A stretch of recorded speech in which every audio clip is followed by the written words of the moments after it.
In this video, you'll learn how to merge cells in Notion.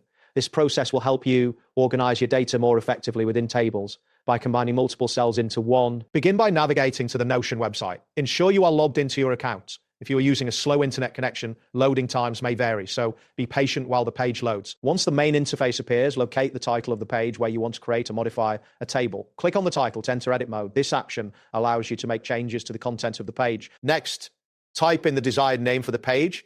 This title should reflect the content you will be organizing in your table. After typing the title, click on any blank space on the page to save your changes and exit the title editing mode. After that, type a / followed by the word table in the blank space. This command prompts Notion to display options related to table creation. Make sure your internet connection is stable, as slow speeds might delay the display of options.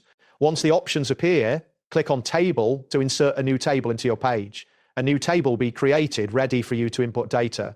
You should see a grid structure with empty cells where you can begin entering information. In the first column of the table, type in a name. This could be a category or identifier relevant to your data. After entering the name, move to the next cell in the second column and type in another name, ensuring that the information is clear and concise. Now click on the third column and enter a name for that cell. Continue this process by filling in the second row of the table. Type a name in the first cell of the second row, then in the second column of the second row, enter another name. Proceed to the third column of the second row and input a corresponding name.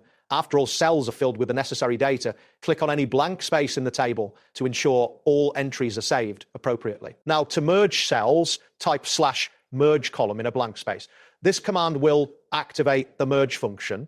If you have a large table, ensure you check the size of your data, as merging cells may affect how your data is displayed. Once the merge options appear, click on Keep to finalize the merging of the selected cells. You should see the cells combined into one reflecting the merged content. This action simplifies your data presentation by consolidating related information. That's it for this tutorial. Thanks for watching and see you in the next one.